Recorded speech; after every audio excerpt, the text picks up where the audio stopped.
All right, good morning, everybody. For today's Algebra 2 lesson, we are going to be covering section 4.2. As you can see in the title, we're going to be adding or subtracting rational expressions, aka fractions, of course, everybody's favorite thing in the world. But just remember, when working with fractions, it is our job to simplify fractions and reduce them. That's some people call it too. So let's get started.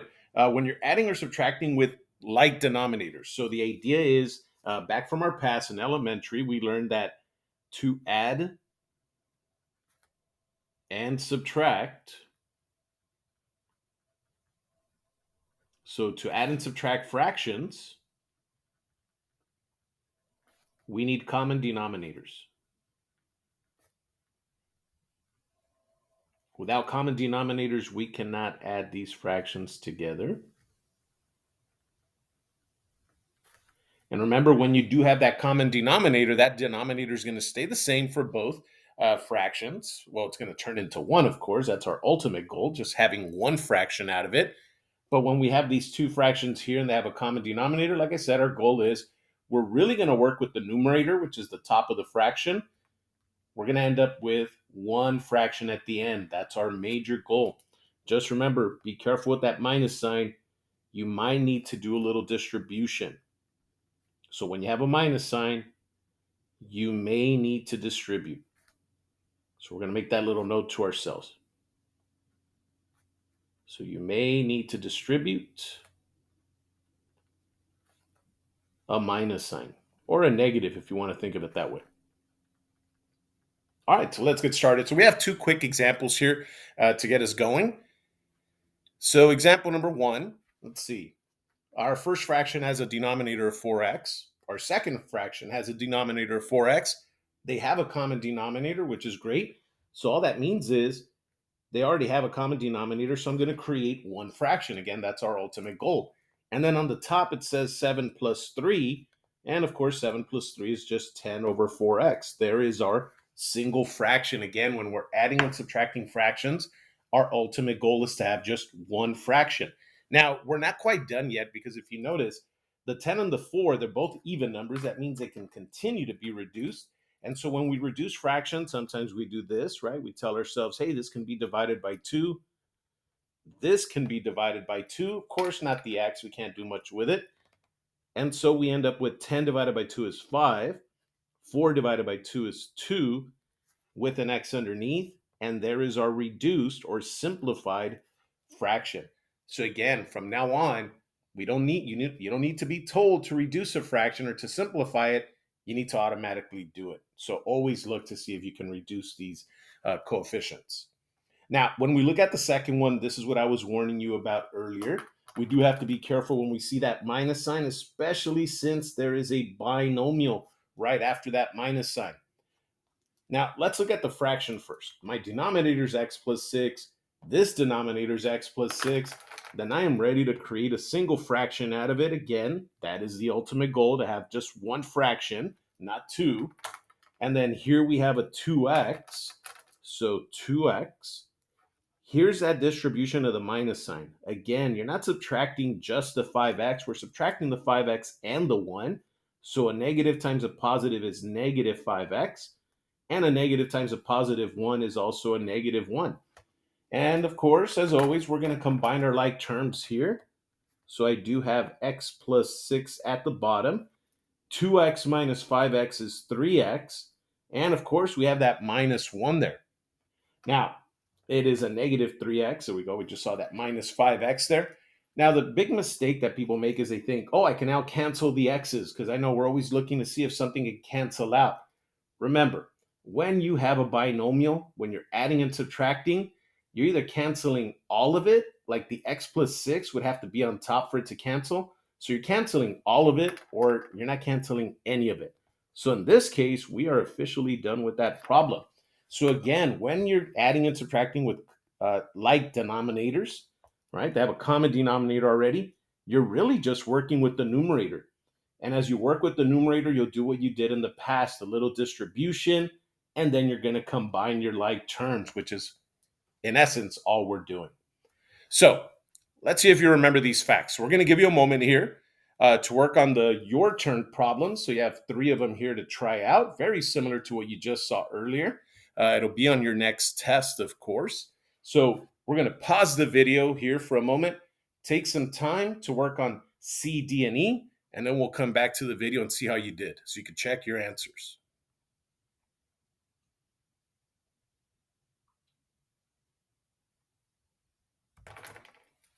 All right. So now it's time to see how you did. So let's check your answers. We're going to work out the problem in case some of you need to see how these problems needed to get worked out. Here we have a common denominator of 21x, so 21x. That just means I'm going to take these two numerators, and again, let's go right into it, and we're going to combine them together. So 5 plus 2 is just 7, so we get an answer of 7 on the top. Remember, before you say, okay, I'm done with this problem, ask yourself, can a 7 and a 21 be reduced? And the answer is yes. A 7 can be divided by 7. A 21 can be divided by 7. So both of these numbers can be reduced. So that gives us an answer of 1 over 3x. There we go. For the 21 divided by 7, it's just a 3. The mistake people make is they think, well, it's just a 1 on the top. Let me just write 3x then. No. My 21 was at the bottom, divided by 7. My 3 remains in the denominator, just like the x does there as well. All right, let's see how you did letter D now. Now, yes, we do have a common denominator. So like I said, that does make the math a little bit easier here. We now know that we can write x minus 5 in my denominator for both. We do have a minus sign to be careful with. So don't forget, we do need a little distribution because I'm not subtracting just the x. I'm subtracting the x and the 3. So the 4x is good to go. Negative times x is negative x. Negative times a positive 3 is negative 3. So now we'll just combine our like terms like we did in the previous problem in our example B. So 4x minus x is 3x minus 3 all over x minus 5. Now remember, we do need to question if we can reduce this problem or not. Now, we didn't see that in the example B above, but if you notice, this has a GCF, and we always have to look to see if we can factor. So always check for factoring. We're always going to check everything for factoring because remember, that's part of our simplifying. When we're simplifying, we're always asking ourselves, all right, is there something I can cancel out? Well, remember, it's all or nothing for a lot of these problems. And so if it's all or nothing, let's see, it does have a GCF of 3. So we do have a GCF of 3 on the top. But if I divide everybody by 3 on top, I'm left with x minus 1. All right, and so now it's obvious that, yeah, there is nothing that can actually cancel out from the top and the bottom. Remember, it's all the x minus 5 or nothing. You can't just cancel x's. So there is nothing for me to reduce. Then officially, I can just kind of leave my answer either like this, or this is also a valid answer right here. We checked it for canceling, right? We checked to see if something can cancel out, and it didn't. So it's okay to leave it either in this form or in this one. And then, of course, we have our last question, at least on this page here. So here we go. We do have a common denominator, which is great. Again, these are the easy problems, especially when it comes to fractions. So there's the 2x plus 3. The 5x plus 1 doesn't have a negative in front, so I'm just going to copy it right back down. But then again, look at that negative. As soon as we see that minus sign, we are subtracting two things, not one. So this is where distribution has to take place, so be very careful with it. Negative times 3x is negative 3x. A negative times a negative 7 is a positive 7. So again, that's why we have to distribute that negative. Be careful with it. 5x minus 3x is 2x. 1 plus 7 is 8. With the 2x plus 3, and yes, if you're thinking, hey, they both say 2x, let me cross them out. Remember, as soon as you see that plus sign, it's all of this or nothing. So no, you cannot cancel just the 2x. But if you look at the top carefully, there is a little bit of a GCF there. What divides a 2 and an 8? Well, the number 4 does. So when you have a GCF, then we can take it out from the top. Sorry, I just realized it's a 2 there. My GCF is 2. So I could take out a 2 from the numerator, and then that'll leave me with, let's see, 2x divided by 2 is x. 8 divided by 2 is 4. I think that's what I was thinking about, a 4 earlier. But yeah, unfortunately, even though we take out a GCF, nothing really changed in this problem. Right, we really can't cancel anything. They're not a perfect match to each other. Then I'm officially done. Again, you can either write your answer like this, where you factored out the GCF, but now we know that this is also a valid answer, right? So either one of these two is a correct way of writing this answer. But we always have to check. You never know if there's something that might cancel out. Now, let's get ready for problems that do not have a common denominator. So let's flip our page there for our notes. Now, when you're adding or subtracting with unlike denominators, okay. So it says if you have a denominator of C and D, right, just like we see here. Here's that same C and D. Notice how they put them right next to each other. They do the same thing with the subtraction. Look, there's a C, there's a letter D. We write them right next to each other. But notice, when we had the C and the D right next to each other, because this one was missing the letter D in the beginning, that's why we multiplied to the top and the bottom, right? To the numerator and the denominator. When I look at this fraction, well, it didn't have a C before, but now that I gave it that C, then look at what we did. We multiplied it to the top and to the bottom. So this one's going to take a little more work, right? We're going to need a little multiplication to create that common denominator, especially these two. And then don't forget, as always, we might need to distribute. You may need to distribute. So we always have to watch out for that minus sign. Now, there is one big thing that we want to remember when we're doing this. And so because we are going to have fractions that don't have the same denominator, we're going to want to do one thing. Factor first. And then, of course, then find the common denominator. So that's what we want to do here. We're going to factor first, and then we're going to find the common denominator. That's going to make it a little bit easier for us. Remember, we just want both fractions to match up exactly in the denominator. We want them to be exactly the same for both. Okay, so now we look here. We did say factor first, so I'm going to check for factoring. The numerator cannot be factored. Denominator can't be factored. There's no power of 2, no GCF. The 2 can't be factored. And then when I look at this one, it doesn't have a GCF. It really doesn't have a power of 2 either. So no, it can't be factored. This one is pretty much done, but we have checked it for factoring. In fact, I like putting parentheses as a reminder that I've checked it for factoring. Now, we want these two fractions to be exactly the same underneath. This one already says x minus 1. Well, this one says 4x plus 3. Well, according to our note up here, all we have to do is rewrite these two fractions. So here's that minus sign that's in the middle. I'm just going to stretch out the fractions now. And so here's what we're looking at. So here's x minus 1. And then here's the 4x plus 3. So notice, x minus 1 is already in this first fraction. So there's the x that's on top. There's the x minus 1. We already have it there. What I want it to have as well is I want it to have that yellow 4x plus 3. That's what I want it to have.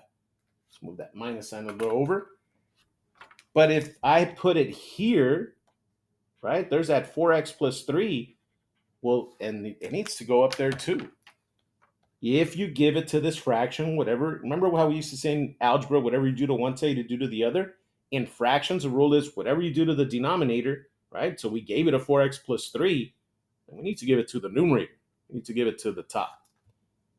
And then when I look at this, after the minus sign, yes, there's already a 2 there, so there's the 2. This one already says 4x plus 3. right? It was already there. What it doesn't have is that x minus 1. Just remember, if you're going to give it to the bottom, you have to give it to the top. So there goes that x minus 1 that it needed. See, now they're a perfect match, but I have to give it to the top. If you give it to the bottom, you give it to the top. So now we're going to have a little bit of work for ourselves, right? We're going to need a little distribution for this one here. So we're going to distribute the x twice. And here we can talk about this one shortly. So first of all, x times 4x is 4x squared. X times 3 is 3x. There's my first fraction. And notice in the bottom, I am not going to multiply it through.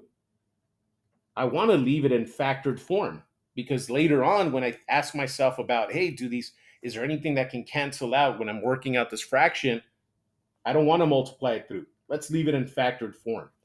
Now, up here on the top, remember, yes, we're going to distribute a 2,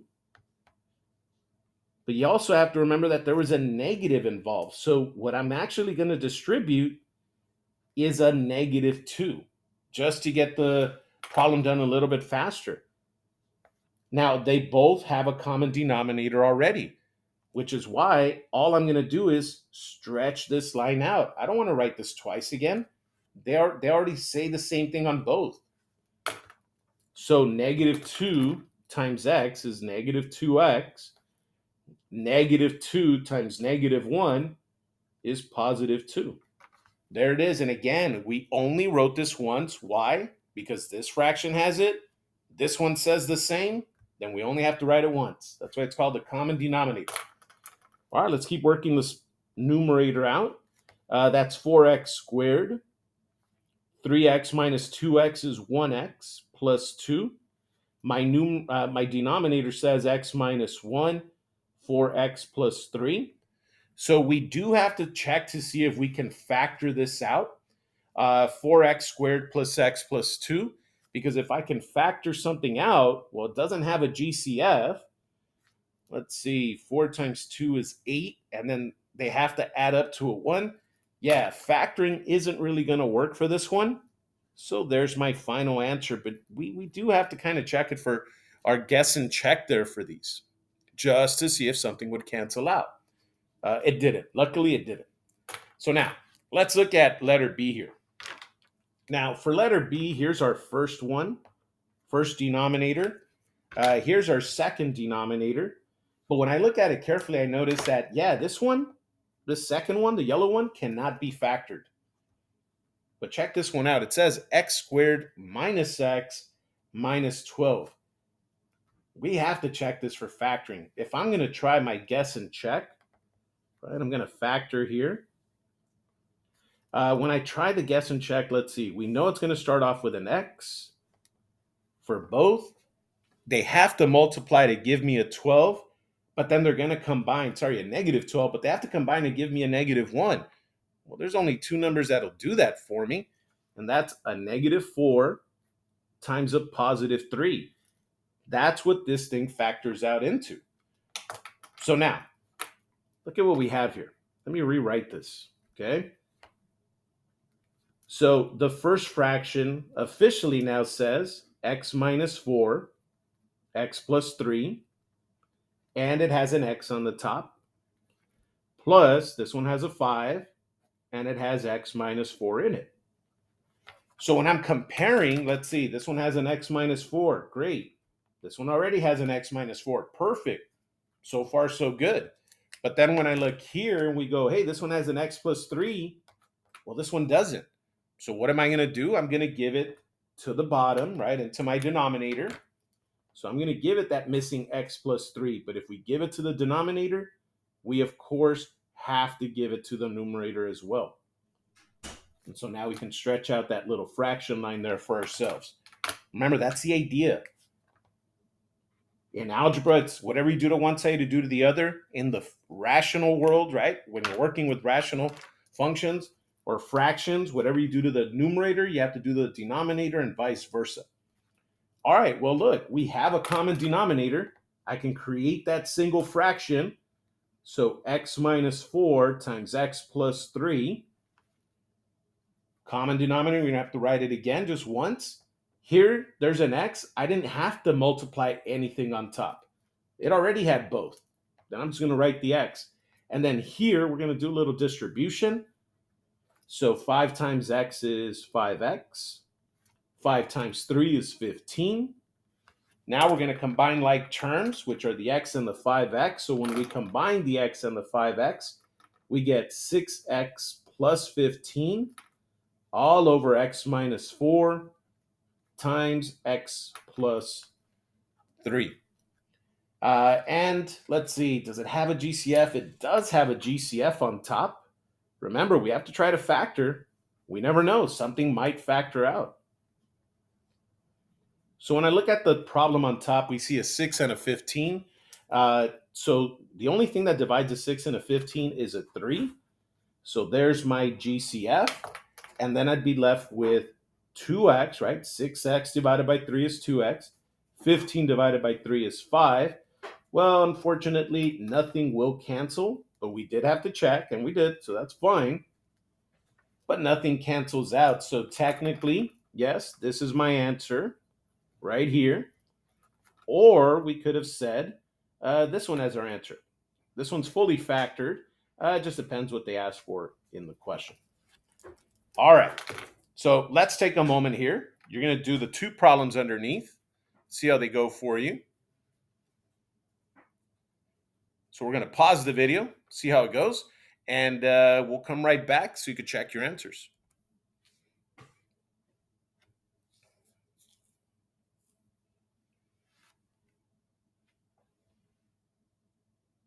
All right, and we're back. So let's see how you did.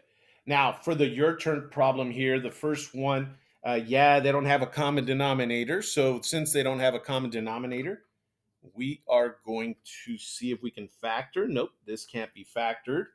X minus 2, nope, no GCF, nothing, can't be factored. All right, so we're ready. I have this first term right here. Sorry, this first binomial. Then I have another binomial here on the side. All right, it's time to start comparing here. So let's see. I'm just going to write it underneath here. My first fraction does have an x. And it already has the x plus 3. But, right, it has the yellow. But I want them to match up. So then I'm just going to give this side the x minus 2 that it's missing.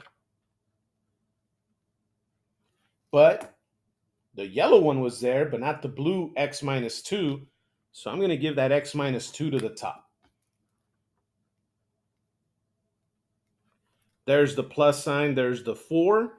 Right now, it already has the blue x minus 2 that I have up there. So the x minus 2, yeah, that's already there. The only thing this fraction is missing is that x plus 3. So I'm going to give it an x plus 3. All right, but the x plus 3 was what we added to it, so we're going to make sure we give it to the top as well. X plus 3. All right, we're ready for a little distribution here now. Remember, our common denominator is now x plus 3 times x minus 2. So let's start the distribution. X times x is x squared.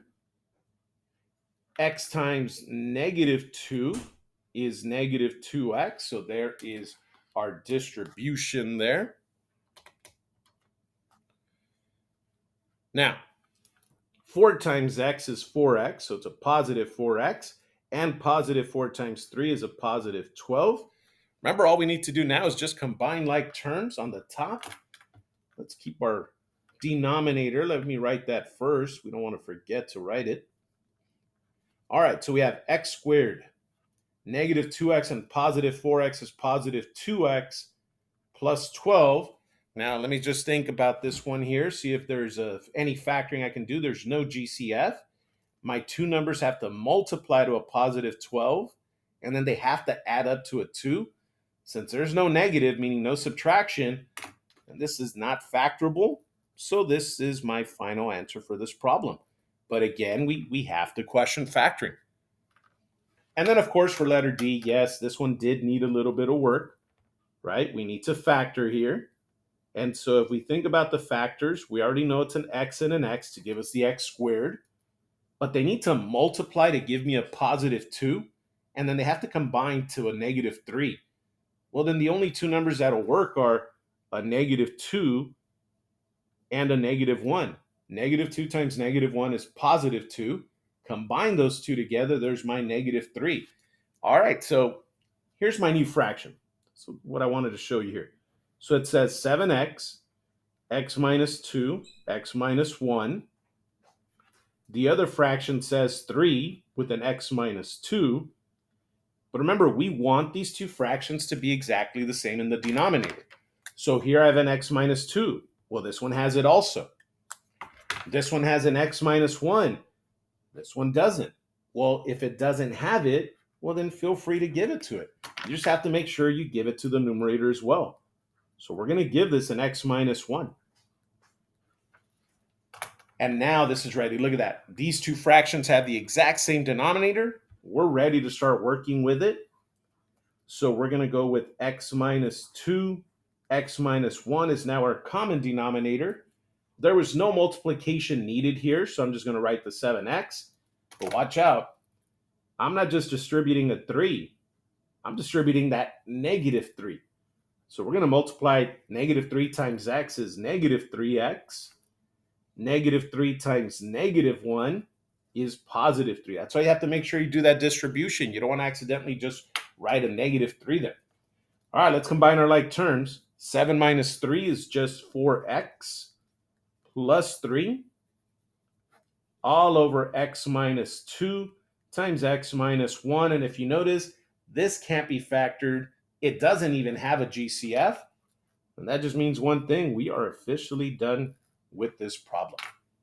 So once again, when you're working with rational expressions like these, where we have to have unlike denominators, then you need to find the common denominator. But notice when you factor first, it makes it easier to spot what our common denominator should be. It's easy to spot what's missing. All right, with that said, have a wonderful day, everybody. Make sure you work on that homework. Finals are coming up. Let's get ready.